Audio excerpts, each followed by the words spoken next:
আসসালামু আলাইকুম বন্ধুরা, আজকে আমি আপনাদের সামনে একদম নতুন একটি ভিডিও নিয়ে এসেছি। আমার হাতে যে শেকড়টি দেখতে পাচ্ছেন, এটি একটি ফুল, মরিয়ম ফুল।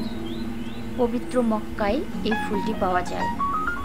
এর গুণাগুণ সম্পর্কে আমরা অনেকেই জানি, আবার অনেকে নাও জানতে পারি। এই ফুলটি প্রসব বেদনার প্রচুর উপশম দেয়। যদিও দেখতে ফুলের মতো না, একদম শেকড়ের মতো, তারপরেও এইটা একটা পবিত্র ফুল। এই ফুলটি এরকম যে কোনো সময় শেকড় হয়ে থাকে, যখন পানিতে ভেজানো হয় ফুলটি সতেজ হয়ে ওঠে। এটা আমরা অনেকেই শুনেছি। আজকে আমি আপনাদের সেটাই দেখাবো। আমি ফুলটিকে পানির ভিতরে ভিজিয়ে রেখেছি। দেখা যাক ফুলটি কতক্ষণ লাগে সতেজ হতে। অবশ্যই ভিডিওটি স্কিপ না করে পুরো ভিডিওটা দেখবেন। দেখুন, কিছুক্ষণ পরে ফুলটি পানিতে একদম সতেজ হয়ে গেছে।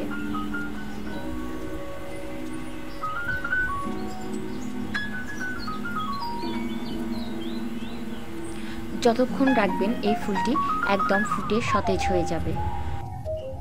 মরিয়ম ফুল ভিজিয়ে রেখে সেই পানি পান করলে অনেক উপকার পাওয়া যায়।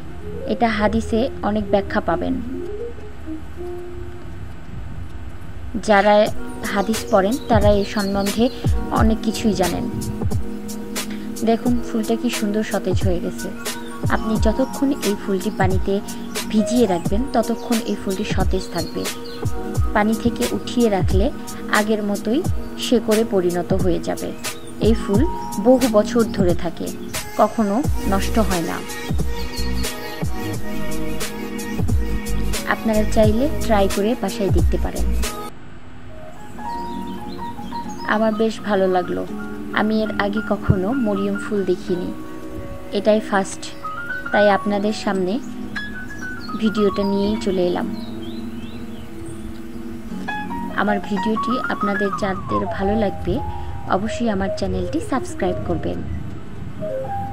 এরকম নতুন নতুন অজানা ভিডিও দেখতে আমার চ্যানেলের সাথেই থাকবেন। ধন্যবাদ।